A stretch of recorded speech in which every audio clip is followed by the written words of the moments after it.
வணக்கம் ஃப்ரெண்ட்ஸ்.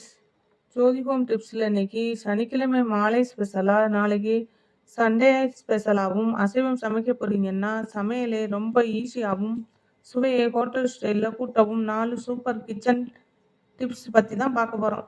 நாளைக்கு முட்டை தொக்கா அல்லது முட்டை பிரியாணியோ செய்யும்போது முட்டையை வேக வைக்கிற தண்ணியில் 1 ஸ்பூன் உப்பும் சில துளிகள் சமையல் எண்ணெயும் ஊற்றி வேக வைங்க.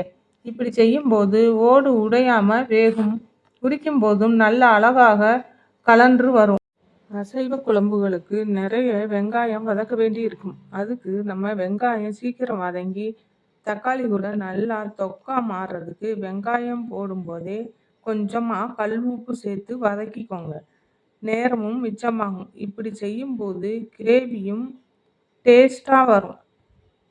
நீங்கள் சிக்கன் வறுவலோ அல்லது சிக்கன் ஃப்ரையோ செய்ய போகிறீங்களா? அப்போது சிக்கன் நல்லா வெந்து சுருண்டு வரும்போது இந்த மாதிரி 1 ஸ்பூன் அரிசி மாவு எடுத்து மேலாப்பில் தூவி நல்லா பெரட்டி இறக்குங்க.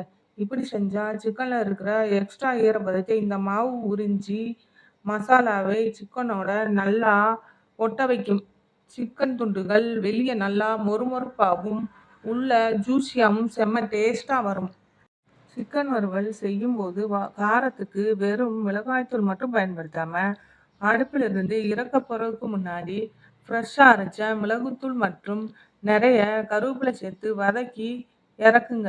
மிளகுத்தூள் சிக்கனுக்கு ஒரு தனி காரத்தையும் கருவேப்பிலை சூப்பரான வாசனையையும் கொடுக்கும். இது சமையலோட ருசியை அடுத்த லெவலுக்கு கொண்டு போகும்.